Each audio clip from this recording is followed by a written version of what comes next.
ఇప్పటి వరకు ఒక లెక్క, కానీ ఇప్పుడు ఇంకో లెక్క.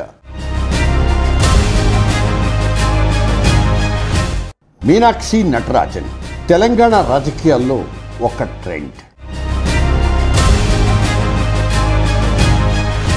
పార్టీ బ్రాండ్తో ఇమేజ్ బిల్డ్ చేసుకున్నారు. అందరూ ఇలాగే ఎదగాలంటూ ఒక రోల్ మోడల్గా నిలిచారు మీనాక్షి. తెలంగాణ కాంగ్రెస్ పార్టీ ఇన్ఛార్జిగా బాధ్యతలు చేపట్టిన నాటి నుంచి ఇక్కడి నేతల లెక్కలే మారిపోయాయి, కాదు తల్లకిందులయ్యాయి కూడా. గతంలో అధిష్టానం దృష్టిని ఆకర్షించేందుకు చేసే ప్రదక్షిణాలకు పూర్తిగా చెక్ పెట్టేశారు ఈవిడ. పార్టీ కోసం పనిచేయకుండా ప్రాపకాల కోసం వెంపర్లాటం అనర్థాలకు తావిస్తుందని పార్టీ వేదికల ముఖంగానే ఆమె సెలవిచ్చారు. ఈ విషయంలో ఒక్క మాటలే కాకుండా చేతల్లోనూ ఆచరించి చూపించారు మీనాక్షి. తన రాక సందర్భంగా ఫ్లెక్సీలు, బొకేలు, షాల్స్తో హడావుడి చేయొద్దంటూ స్ట్రిక్ట్గా ముందే చెప్పారు. అందుకే ఇప్పుడు గాంధీ భవన్లో ఫ్లెక్సీలకు తావు లేకుండా పోయింది. అధిష్టానం దృష్టిని ఆకర్షించే విన్యాసాలకు కరాఖండిగా స్వస్తి పలికారు మీనాక్షి.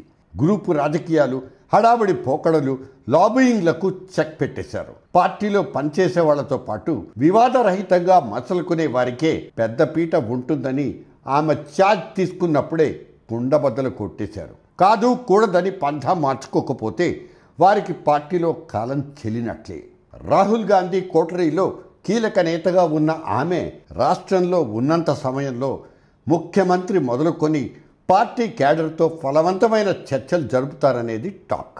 అవసరం అనుకుంటే person to person, face to face discussions ఆమె ప్రత్యేకత.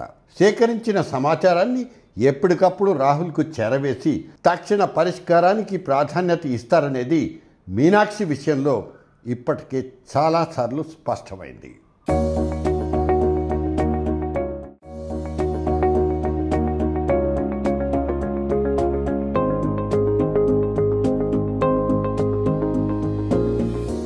జర్నలిస్ట్ డైరీ ఛానల్ని సబ్స్క్రైబ్ చేయండి.